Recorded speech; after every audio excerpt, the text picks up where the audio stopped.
ॐ श्री दुर्गायै नमः। विनियोगः। ॐ प्रथमचरित्रस्य ब्रह्मा ऋषिः, महाकाली देवता, गायत्री छन्दः, नन्दाशक्तिः, रक्तदन्तिका बीजम्, अग्निस्तत्त्वं, ऋग्वेदः स्वरूपं। श्रीमहाकाली प्रीत्यर्थे प्रथमचरित्रपाठे विनियोगः। ध्यानम्। ॐ खड्गां चक्रगदेषु चापपरिघान्, शूलम्भुशुण्डीं शिरः, शङ्खं सन्दधतीं करे स्त्रीनयनां, सर्वाङ्गभूषावृतां, नीलास्मद्युतिमास्य पाददशकां, सेवे महाकालिकां, यामास्तौत्स्वपिते हरौ कमलजो, हन्तुं मधुं कैटभम्। ॐ नमश्चण्डिकायै। ॐ ऐं मार्कण्डेय उवाच। सावर्णिः सूर्यतनयो यो मनुः कथ्यतेष्टमः, निशामयतदुत्पत्तिं विस्तराद्गदतो मम, महामायानुभावेन यथा मन्वन्तराधिपः, स बभूव महाभागः सावर्णिस्तनयो रवेः, स्वारोञ्चिसेन्तरे पूर्वं चैत्रवंशसमुद्भवः, सुरथो नाम राजाभूत् समस्ते क्षितिमण्डले, तस्य पालयतः सम्यक् प्रजाः पुत्राणि वौरसान्, बभूवुः शत्रवो भूपाः कोलाविध्वंसिनस्तदा, तस्य तैरभवद्युद्ध मतिप्रबलदण्डिनः, न्यूनैरपि शतैर्युद्धे कोलाविध्वंसिभिर्जितः, ततः स्वपुरमायातो निजदेशाधिपोऽभवत्, आक्रान्तः स महाभागस्तैस्तदा प्रबलारिभिः,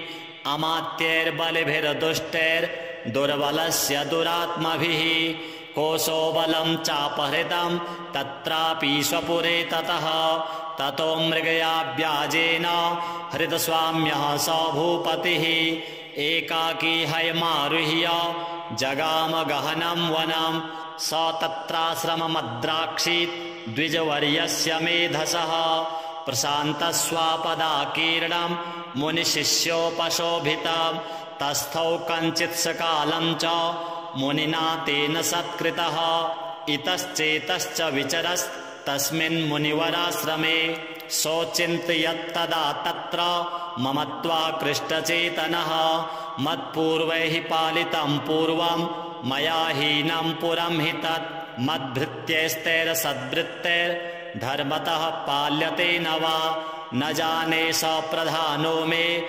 शूरहस्ती सदा मदः, मम वैरिवशं कान् भोगानुपलप्स्यते, ये ममानुगता नित्यं प्रसादधनभोजनैः, अनुवृत्तिं ध्रुवं तेद्य कुर्वन्त्यन्यमहीभृताम्, असम्यग्व्ययशीलैस्तैः कुर्वद्भिः सततं व्ययं, सञ्चितः सोति दुःखेन क्षयं कोशो गमिष्यति, एतच्चान्यच्च सततं चिन्तयामास पार्थिवः, तत्र विप्राश्रमाभ्यासे वैश्यमेकं ददर्श सः, सपृष्टस्तेन कस्त्वं भो हेतुश्चागमनेत्रकः, सशोक इव कस्मात्त्वं दुर्मना इव लक्ष्यसे, इत्याकर्ण्यवचस्तस्य भूपतेः प्रणयोदितं, प्रत्युवाच सतं वैश्यः प्रश्रयावनतो नृपं, वैश्य उवाच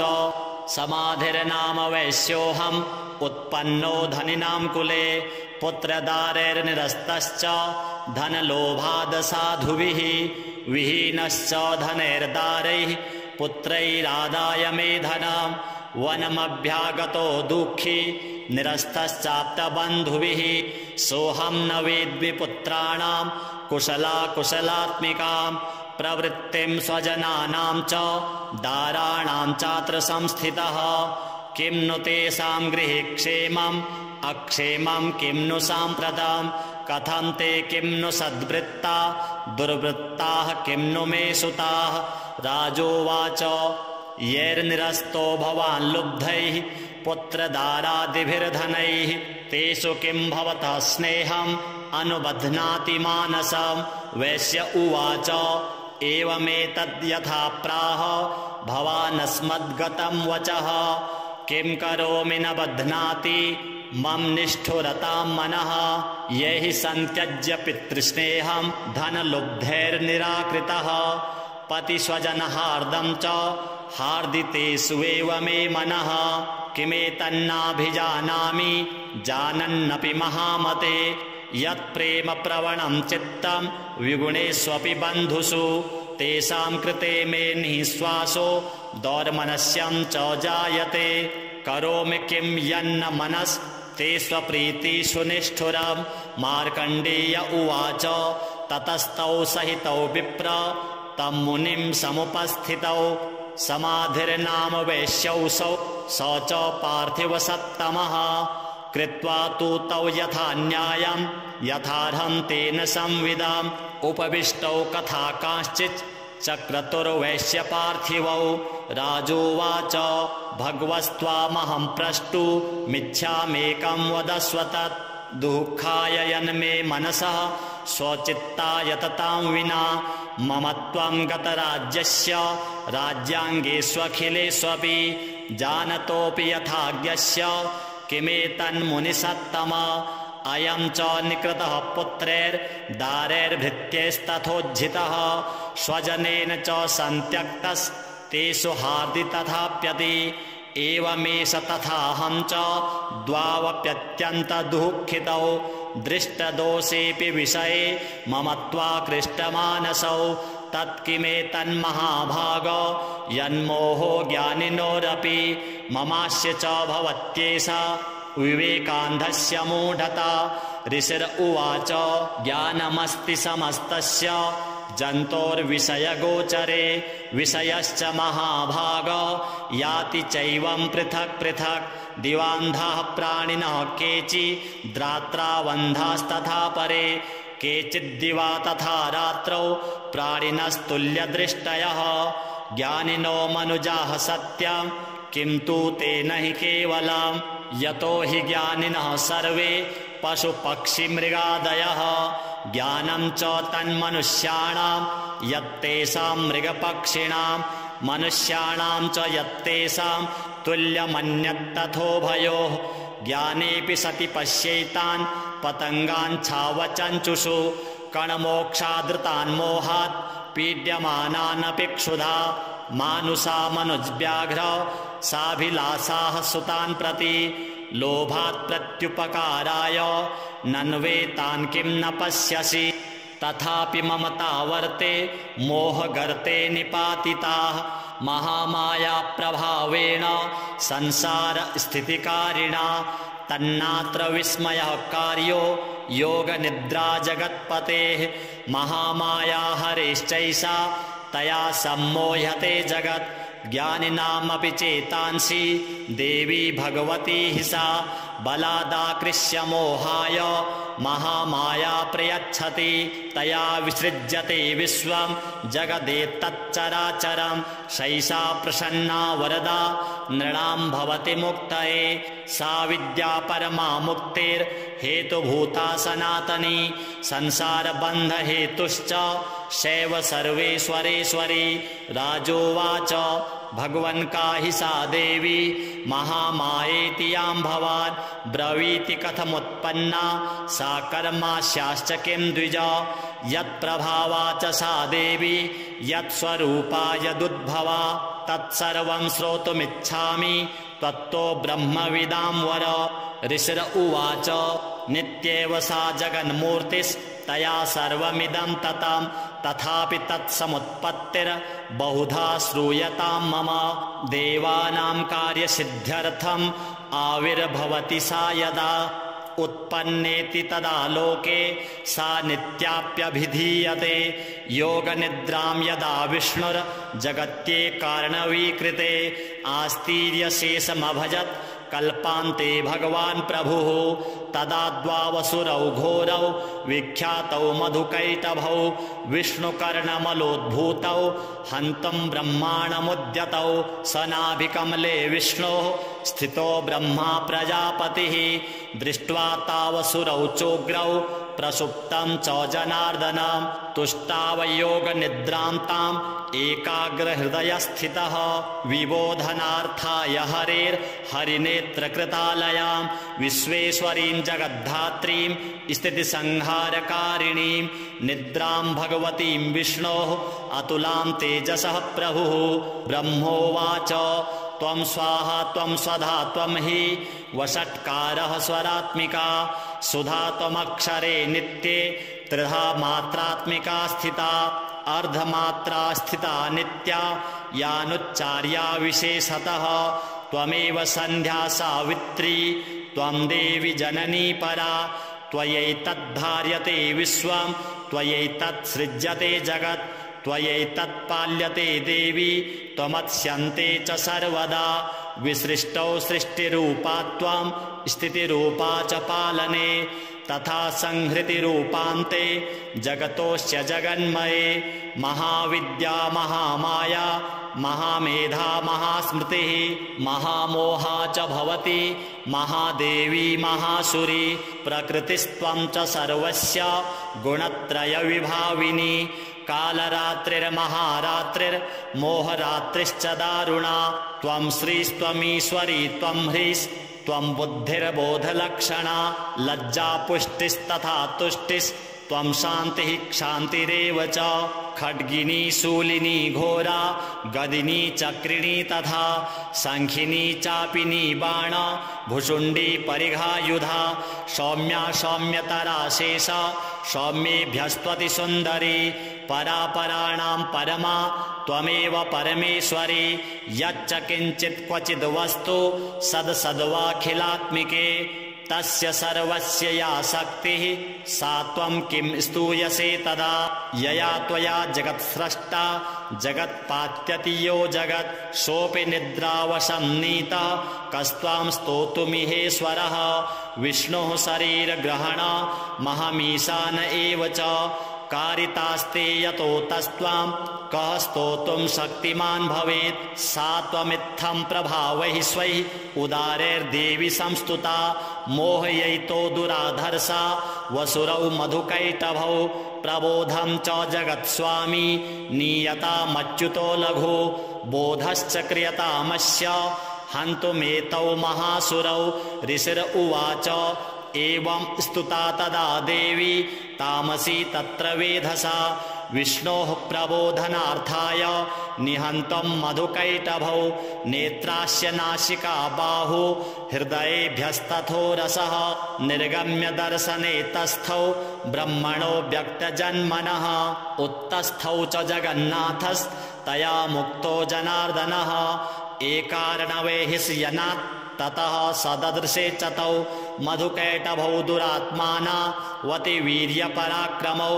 क्रोधरक्ते क्षणावत्तं ब्रह्माणं जनितोद्यमौ। समुत्थाय ततस्ताभ्यां युयुधे भगवान् हरिः। 5 वर्षसहस्राणि बाहुप्रहरणो विभुः। तावप्यतिबलोन्मत्तौ महामायाविमोहितौ। उक्तवन्तौ वरोस्मत्तो उर्यतामिति केशवम्। श्रीभगवानुवाच भवेतामद्य मे तुष्टौ मम वध्या उभावपि। किमन्येन वरेणात्र एतावद्धिवृतं मम। ऋषिरुवाच वञ्चिताभ्यामिति तदा सर्वमापोमयं जगत्। विलोक्यताभ्यां गदितो भगवान् कमलेक्षणः। आवां जहिन यत्रोर्वी सलिलेन परिप्लुता। ऋषिरुवाच तथेत्युक्त्वा भगवता शङ्खचक्रगदाभृता कृत्वा चक्रेण वैच्छिन्ने जघने शिरसि तयोः। एवमेषा समुत्पन्ना ब्रह्मणा संस्तुता स्वयं। प्रभावमस्या देव्यास्तु भूयः शृणु वदामि ते। ऐं ओम जय जय श्री मार्कंडेय पुराणे सावर्णिके मनवंतरे देवी माहात्म्ये मधुकैटभवधो नाम प्रथमः। श्री जगदम्बार्पणमस्तु। ओम खड्गां चक्रगदेषु चापपरिघान् शूलम्भुशुण्डीं शिरः शङ्खं सन्ददतीं करैस्त्रिनयना सर्वाङ्गभूषावृतां नीलास्मद्युतिमास्य पाददशकां सेवे महाकालिकां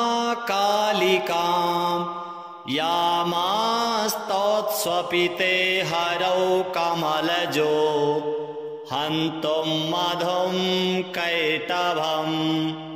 ओम नमश्चण्डिकायै। ओम ऐं मार्कण्डेय उवाच सावर्णिः सूर्यतनयो यो मनुः कथ्यतेष्टमः निशामय तदुत्पत्तिं विस्तराद्गदतो मम महामायानुभावेन यथा मनवन्तराधिपः स बभूव महाभागः सावर्णिस्तनयो रवेः स्वारोञ्चिसेन्तरे पूर्वं चैत्रवंशसमुद्भवः सुरथो नाम राजाभूत् समस्ते क्षितिमण्डले तस्य पालयतः सम्यक् प्रजाः पुत्रानि वौरसान् बभूवुः शत्रवो भूपाः कोलाविध्वंसिनस्तदा तस्य तैरभवद्युद्ध मतिप्रबलदण्डिनः न्यूनैरपि शतैर्युद्धे कोलाविध्वंसिभिर्जितः ततः स्वपुरमायातो निजदेशाधिपोऽभवत् आक्रान्तः स महाभागस्तैस्तदा प्रबलारिभिः अमात्यैर्बलिभिर्दुष्टैर्दुर्बलस्य दुरात्मभिः कोशो बलं चापहृतं तत्रापि स्वपुरे ततः ततो मृगयाव्याजेन हृतस्वाम्यः स भूपतिः एकाकी हयमारुह्य जगाम गहनं वनं स तत्राश्रममद्राक्षीत् द्विजवर्यस्य मेधसः प्रशान्तस्वापदाकीर्णं मुनिशिष्योपशोभितं तस्थौ कञ्चित् सकालं च मुनिना तेन सत्कृतः इतश्चेतश्च विचरस्तस्मिन् मुनिवराश्रमे सोचिन्तयत्तदा तत्र ममत्वाकृष्टचेतनः मत्पूर्वैः पालितं पूर्वं मया हीनं पुरं हि तत् मद्भृत्यैस्तैरसद्भृत्यैर्धर्मतः पाल्यते न वा न जाने स प्रधानो मे शूरहस्ति सदा मदः मम वैरिव संयातः कान् भोगानुपलप्स्यते ये ममानुगता नित्यं प्रसादधनभोजनैः अनुवृत्तिं ध्रुवं तेद्य कुर्वन्त्यन्यमहीभृताम् असम्यग्व्ययशीलैस्तैः कुर्वद्भिः सततं व्ययं सञ्चितः सोति दुःखेन क्षयं कोशो गमिष्यति एतच्चान्यच्च सततं चिन्तयामास पार्थिवः तत्र विप्राश्रमाभ्यासे वैश्यमेकं ददर्श सः सपृष्टस्तेन कस्त्वं भो हेतुश्चागमनेत्रकः सशोक इव कस्मात् त्वं दुर्मना इव लक्ष्यसे इत्याकर्ण्यवचस्तस्य भूपतेः प्रणयोदितं प्रत्युवाच सतं वैश्यः प्रश्रयावनतो नृपं वैश्य उवाच समाधिर्नाम वैश्योऽहम् उत्पन्नो धनिनां कुले पुत्रदारैर्निरस्तश्च धनलोभाद् साधुभिः विहीनश्च धनैर्दारैः पुत्रैरादाय मे धनं वनमभ्यागतो दुःखी निरस्तश्चाप्तबन्धुभिः सोऽहं न वेद्मि पुत्राणां कुशलाकुशलात्मिकां प्रवृत्तिं स्वजनानां च दाराणां चात्र संस्थितः किं नु तेषां गृहे क्षेमम् अक्षेमं किं नु साम्प्रतं कथं ते किं नु सद्वृत्ता दुर्वृत्ताः किं नु मे सुताः राजोवाच येर्निरस्तो भवान् लुब्धैः पुत्रदारादिभिर्धनैः तेषु किं भवतः स्नेहम् अनुबध्नाति मानसम्। वैश्य उवाच एवमेतद्यथा प्राह भवानस्मद्गतं वचः किं करोमि न बध्नाति मम निष्ठुरतां मनः। ये हि सन्त्यज्य पितृस्नेहं धनलुब्धैर्निराकृतः पतिस्वजनहार्दं च हार्दितेष्वेव मे मनः। किमेतन्नाभिजानामि जानन्नपि महामते यत्प्रेम प्रवणं चित्तं विगुणेष्वपि बन्धुषु तेषां कृते मे निःश्वासो दौर्मनस्यं च जायते। करोमि किं यन्न मनस्ते स्वप्रीतिषु निष्ठुरम्। मार्कण्डेय उवाच ततस्तौ सहितौ विप्र तं मुनिं समुपस्थितौ समाधिर्नाम वैश्यौसौ स च पार्थिवसत्तमः। कृत्वा तु तौ यथा न्यायं यथार्हं तेन संविदाम् उपविष्टौ कथा कांश्चित् चक्रतुर्वैश्यपार्थिवौ। राजोवाच भगवस्त्वामहं प्रष्टुमिच्छामेकं वदस्व तत् दुःखाय यन्मे मनसः स्वचित्ताय ततां विना।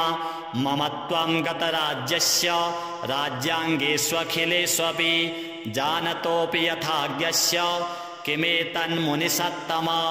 अयं च निकृतः पुत्रैर्दारैर्भृत्यैस्तथोज्झितः स्वजनेन च सन्त्यक्तस्तेषु हार्दि तथाप्यति। एवमेष तथाहं च द्वावप्यत्यन्तदुःखितौ दृष्टदोषेऽपि विषये मम त्वाकृष्टमानसौ।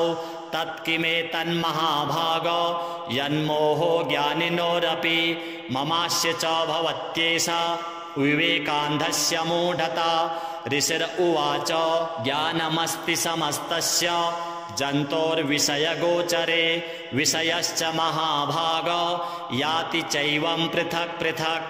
दिवान्धाः प्राणिनः केचिद्रात्रावन्धास्तथा परे केचिद्दिवा तथा रात्रौ प्राणिनस्तुल्यदृष्टयः। ज्ञानिनो मनुजाः सत्यं किं तु तेन हि केवलम्। यतो हि ज्ञानिनः सर्वे पशुपक्षिमृगादयः ज्ञानं च तन्मनुष्याणां यत्तेषां मृगपक्षिणां मनुष्याणां च यत्तेषां तुल्यमन्यत्तथोभयोः। ज्ञानेऽपि सति पश्यैतान् पतङ्गान् छावचञ्चुषु कणमोक्षादृतान् मोहात् पीड्यमानानपि क्षुधा। मानुषा मनुजव्याघ्र साभिलाषाः सुतान् प्रति लोभात् प्रत्युपकाराय नन्वेतान् किं न पश्यसि। तथापि ममता वर्ते मोहगर्ते निपातिताः महामाया प्रभावेण संसार स्थितिकारिणा। तन्नात्र विस्मयः कार्यो योगनिद्रा जगत्पतेः। महामाया हरेश्चैषा तया सम्मोह्यते जगत्। ज्ञानिनामपि चेतांसि देवी भगवती हि सा बलादाकृष्य मोहाय महामाया प्रयच्छति। तया विसृज्यते विश्वं जगदेतच्चराचरं सैषा प्रसन्ना वरदा नृणां भवति मुक्तये। सा विद्या परमा मुक्तिर्हेतुभूता सनातनी संसारबन्धहेतुश्च सैव सर्वेश्वरेश्वरी। राजोवाच भगवन् का हि सा देवी महामायेति यां भवान् ब्रवीति कथमुत्पन्ना सा कर्मास्याश्च किं द्विज। यत्प्रभावा च सा देवी यत्स्वरूपा यदुद्भवा तत्सर्वं श्रोतुमिच्छामि त्वत्तो ब्रह्मविदां वर। ऋषिर उवाच नित्येव सा जगन्मूर्तिस्तया सर्वमिदं ततं तथापि तत्समुत्पत्तिर्बहुधा श्रूयतां मम।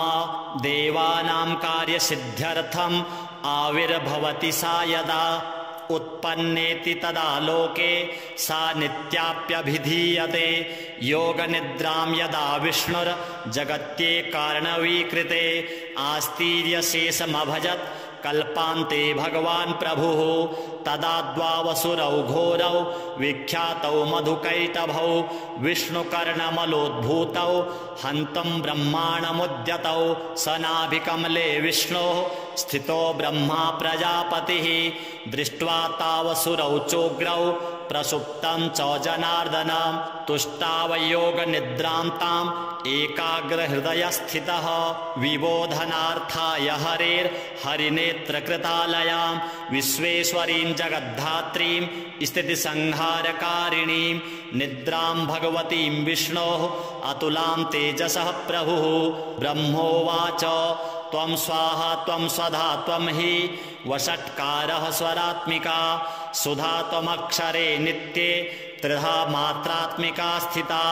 अर्धमात्रा स्थिता नित्या यानुच्चार्या विशेषतः त्वमेव सन्ध्या सावित्री त्वं देवी जननी परा त्वयैतद्धार्यते विश्वं त्वयैतत्सृज्यते जगत् त्वयैतत्पाल्यते देवी त्वमत्स्यन्ते च सर्वदा विसृष्टौ सृष्टिरूपा त्वं स्थितिरूपा च पालने तथा संहृतिरूपान्ते जगतोऽस्य जगन्मये महाविद्या महामाया महामेधा महास्मृतिः महामोहा च भवति महादेवी महासुरी प्रकृतिस्त्वं च सर्वस्य गुणत्रयविभाविनी कालरात्रिर्महारात्रिर्मोहरात्रिश्च दारुणा त्वं श्रीस्त्वमीश्वरी त्वं ह्रीस्त्वं बुद्धिर्बोधलक्षणा लज्जा पुष्टिस्तथा तुष्टिस्त्वं शान्तिः क्षान्तिरेव च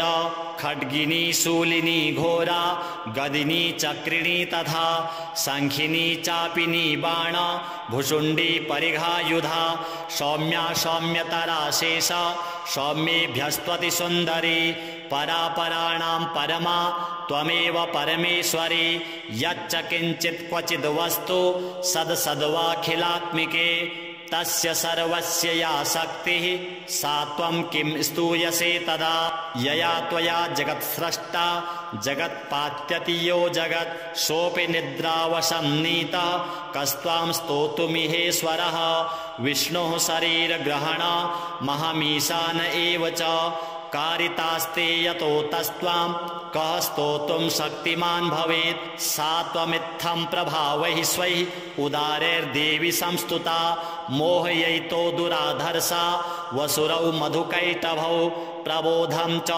जगत्स्वामी नीयतामच्युतो लघु बोधश्च क्रियतामस्य हन्तुमेतौ महासुरौ ऋषिर उवाच एवं स्तुता तदा देवी तामसी तत्र वेधसा विष्णोः प्रबोधनार्थाय निहन्तं मधुकैटभौ नेत्रास्य नासिका बाहु हृदयेभ्यस्तथो रसः निर्गम्य दर्शने तस्थौ ब्रह्मणो व्यक्तजन्मनः उत्तस्थौ च जगन्नाथस्तया मुक्तो जनार्दनः एकार्णवेहिष्यनात् ततः सददृशे च तौ मधुकैटभौ दुरात्माना वतिवीर्यपराक्रमौ क्रोधरक्ते क्षणावत्तं ब्रह्माणं जनितोद्यमौ समुत्थाय ततस्ताभ्यां युयुधे भगवान् हरिः पञ्चवर्षसहस्राणि बाहुप्रहरणो विभुः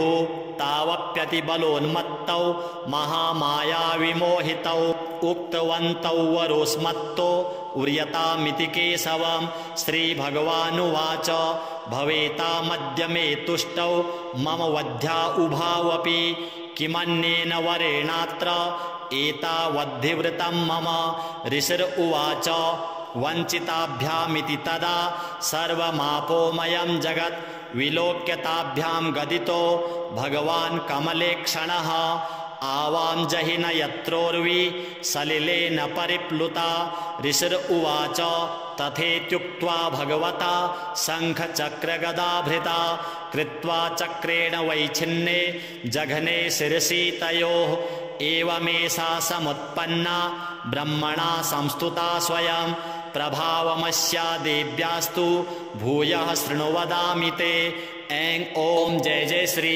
मार्कण्डेय पुराणे सावर्णिके मन्वन्तरे देवी माहात्म्ये मधुकैटभवधो नाम प्रथमः श्रीजगदम्बार्पणमस्तु। ॐ खड्गं चक्रगदेषु चापपरिघान् शूलम्भुशुण्डीं शिरः शङ्खं सन्ददतीं करैस्त्रिनयना सर्वाङ्गभूषावृतां नीलास्मद्युतिमास्य पाददशकां सेवे महाकालिकां यामास्तौत्स्वपिते हरौ कमलजो हन्तुं मधुं कैटभम्। ॐ नमश्चण्डिकायै। ॐ ऐं मार्कण्डेय उवाच सावर्णिः सूर्यतनयो यो मनुः कथ्यतेष्टमः निशामय तदुत्पत्तिं विस्तराद्गदतो मम महामायानुभावेन यथा मन्वन्तराधिपः स बभूव महाभागः सावर्णिस्तनयो रवेः स्वारोञ्चिसेन्तरे पूर्वं चैत्रवंशसमुद्भवः सुरथो नाम राजाभूत् समस्ते क्षितिमण्डले तस्य पालयतः सम्यक् प्रजाः पुत्रानि वौरसान् बभूवुः शत्रवो भूपाः कोलाविध्वंसिनस्तदा तस्य तैरभवद्युद्ध मतिप्रबलदण्डिनः न्यूनैरपि शतैर्युद्धे कोलाविध्वंसिभिर्जितः ततः स्वपुरमायातो निजदेशाधिपोऽभवत् आक्रान्तः स महाभागस्तैस्तदा प्रबलारिभिः अमात्यैर्बलिभिर्दुष्टैर्दुर्बलस्य दुरात्मभिः कोशो बलं चापहृतं तत्रापि स्वपुरे ततः ततो मृगयाव्याजेन हृतस्वाम्यः स भूपतिः एकाकी हयमारुह्य जगाम गहनं वनं स तत्राश्रममद्राक्षीत् द्विजवर्यस्य मेधसः प्रशान्तस्वापदाकीर्णं मुनिशिष्योपशोभितं तस्थौ कञ्चित् सकालं च मुनिना तेन सत्कृतः इतश्चेतश्च विचरस्तस्मिन् मुनिवराश्रमे सोचिन्तयत्तदा तत्र ममत्वाकृष्टचेतनः मत्पूर्वैः पालितं पूर्वं मया हीनं पुरं हि तत्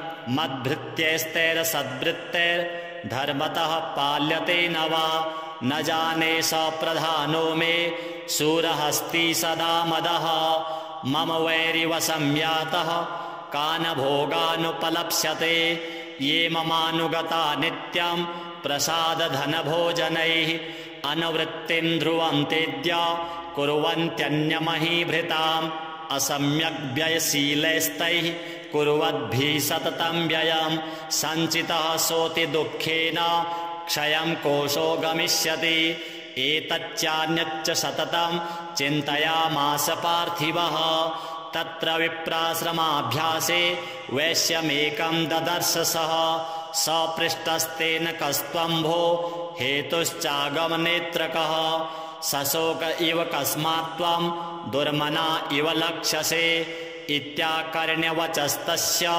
भूपतेः प्रणयोदितं प्रत्युवाच सतं वैश्यः प्रश्रयावनतो नृपं वैश्य उवाच समाधिर्नाम वैश्योऽहम् उत्पन्नो धनिनां कुले पुत्रदारैर्निरस्तश्च धनलोभाद् साधुभिः विहीनश्च धनैर्दारैः पुत्रैरादाय मे धनं वनमभ्यागतो दुःखी निरस्तश्चाप्तबन्धुभिः सोऽहं न वेद्मि पुत्राणां कुशलाकुशलात्मिकां प्रवृत्तिं स्वजनानां च दाराणां चात्र संस्थितः किं नु तेषां गृहे क्षेमम् अक्षेमं किं नु साम्प्रतं कथं ते किं नु सद्वृत्ता दुर्वृत्ताः किं नु मे सुताः राजोवाच यैर्निरस्तो भवान् लुब्धैः पुत्रदारादिभिर्धनैः तेषु किं भवतः स्नेहम् अनुबध्नाति मानसम्। वैश्य उवाच एवमेतद्यथा प्राह भवानस्मद्गतं वचः। किं करोमि न बध्नाति मम निष्ठुरतां मनः। ये हि सन्त्यज्य पितृस्नेहं धनलुब्धैर्निराकृतः। पतिस्वजनहार्दं च हार्दितेष्वेव मे मनः। किमेतन्नाभिजानामि जानन्नपि महामते। यत्प्रेम प्रवणं चित्तं विगुणेष्वपि बन्धुषु तेषां कृते मे निःश्वासो दौर्मनस्यं च जायते। करोमि किं यन्न मनस्ते स्वप्रीतिषु निष्ठुरम्। मार्कण्डेय उवाच ततस्तौ सहितौ विप्र तं मुनिं समुपस्थितौ। समाधिर्नाम वैश्यौसौ स च पार्थिवसत्तमः। कृत्वा तु तौ यथा न्यायं यथार्हं तेन संविदाम्। उपविष्टौ कथा कांश्चित् चक्रतुर्वैश्यपार्थिवौ। राजोवाच भगवस्त्वामहं प्रष्टुमिच्छामेकं वदस्व तत्। दुःखाय यन्मे मनसः स्वचित्ताय ततां विना। मम त्वं गतराज्यस्य राज्याङ्गेष्वखिलेष्वपि जानतोऽपि यथाज्ञस्य किमेतन्मुनिसत्तम। अयं च निकृतः पुत्रैर्दारैर्भृत्यैस्तथोज्झितः। स्वजनेन च सन्त्यक्तस्तेषु हार्दि तथाप्यति। एवमेष तथाहं च द्वावप्यत्यन्तदुःखितौ। दृष्टदोषेऽपि विषये मम त्वाकृष्टमानसौ। तत्किमेतन्महाभाग यन्मोहो ज्ञानिनोरपि। ममास्य च भवत्येषा विवेकान्धस्य मूढता। ऋषिर उवाच ज्ञानमस्ति समस्तस्य जन्तोर्विषयगोचरे। विषयश्च महाभाग याति चैवं पृथक् पृथक्। दिवान्धाः प्राणिनः केचिद्रात्रावन्धास्तथा परे।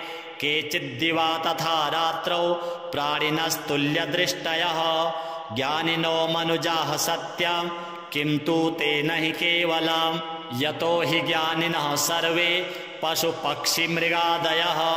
ज्ञानं च तन्मनुष्याणां यत्तेषां मृगपक्षिणां। मनुष्याणां च यत्तेषां तुल्यमन्यत्तथोभयोः। ज्ञानेऽपि सति पश्येतान् पतङ्गान् छावचञ्चुषु। कणमोक्षादृतान् मोहात् पीड्यमानानपि क्षुधा। मानुषा मनुजव्याघ्र साभिलाषाः सुतान् प्रति। लोभात् प्रत्युपकाराय नन्वेतान् किं न पश्यसि। तथापि ममता वर्ते मोहगर्ते निपातिताः। महामाया प्रभावेण संसार स्थितिकारिणा। तन्नात्र विस्मयः कार्यो योगनिद्रा जगत्पतेः। महामाया हरेश्चैषा तया सम्मोह्यते जगत्। ज्ञानिनामपि चेतांसि देवी भगवती हि सा। बलादाकृष्य मोहाय महामाया प्रयच्छति। तया विसृज्यते विश्वं जगदेतच्चराचरं। सैषा प्रसन्ना वरदा नृणां भवति मुक्तये। सा विद्या परमा मुक्तिर्हेतुभूता सनातनी। संसारबन्धहेतुश्च सैव सर्वेश्वरेश्वरी। राजोवाच भगवन् का हि सा देवी महामायेति यां भवान्। ब्रवीति कथमुत्पन्ना सा कर्मास्याश्च किं द्विज। यत्प्रभावा च सा देवी यत्स्वरूपा यदुद्भवा। तत्सर्वं श्रोतुमिच्छामि त्वत्तो ब्रह्मविदां वर। ऋषिर उवाच नित्येव सा जगन्मूर्तिस्तया सर्वमिदं ततं। तथापि तत्समुत्पत्तिर्बहुधा श्रूयतां मम। देवानां कार्यसिद्ध्यर्थम् आविर्भवति सा यदा। उत्पन्नेति तदा लोके सा नित्याप्यभिधीयते। योगनिद्रां यदा विष्णुर्जगत्ये कारणवीकृते। आस्तीर्यशेषमभजत् कल्पान्ते भगवान् प्रभुः।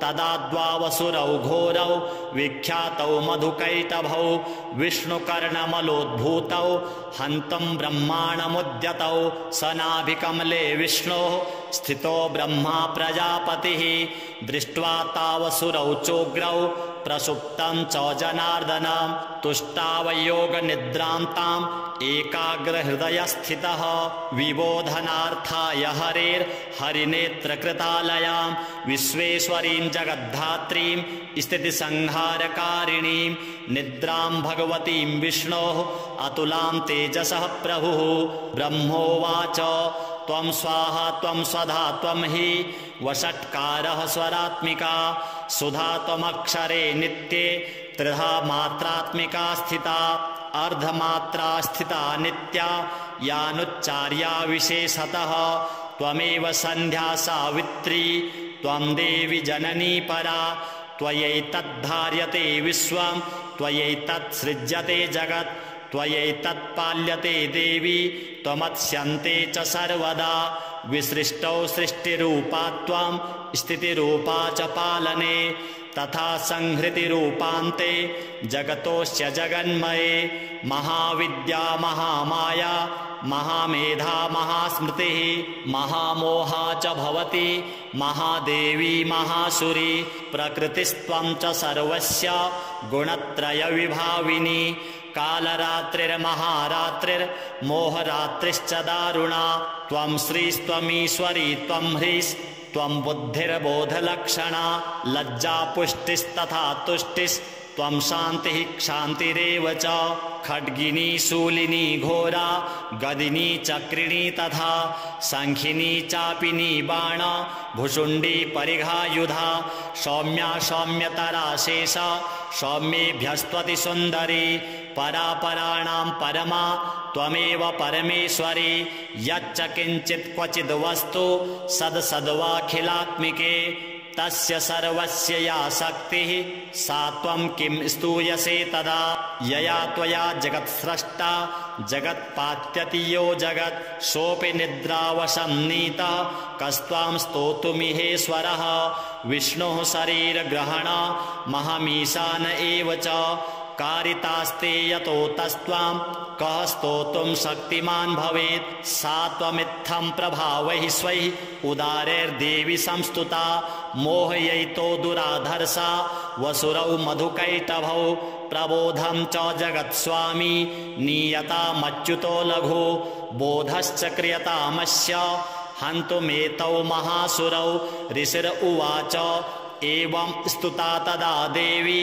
तामसी तत्र वेधसा विष्णोः प्रबोधनार्थाय निहन्तं मधुकैटभौ नेत्रास्य नासिका बाहु हृदयेभ्यस्तथो रसः निर्गम्य दर्शने तस्थौ ब्रह्मणो व्यक्तजन्मनः उत्तस्थौ च जगन्नाथस्तया मुक्तो जनार्दनः एकार्णवेहिष्यनात् ततः सददृशे च तौ मधुकैटभौ दुरात्माना वतिवीर्यपराक्रमौ क्रोधरक्ते क्षणावत्तं ब्रह्माणं जनितोद्यमौ समुत्थाय ततस्ताभ्यां युयुधे भगवान् हरिः पञ्चवर्षसहस्राणि बाहुप्रहरणो विभुः तावप्यतिबलोन्मत्तौ महामायाविमोहितौ उक्तवन्तौ वरोस्मत्तो उर्यतामिति केशवं श्रीभगवानुवाच भवेतामद्य मे तुष्टौ मम वध्या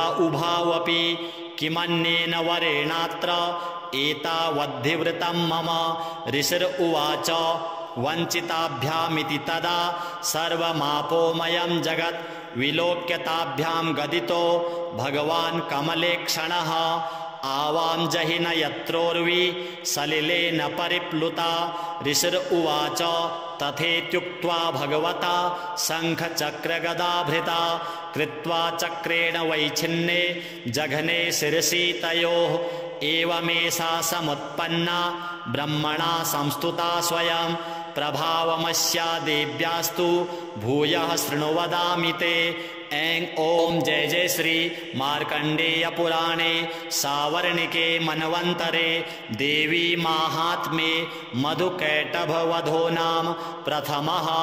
श्री जगदम्बार्पणमस्तु।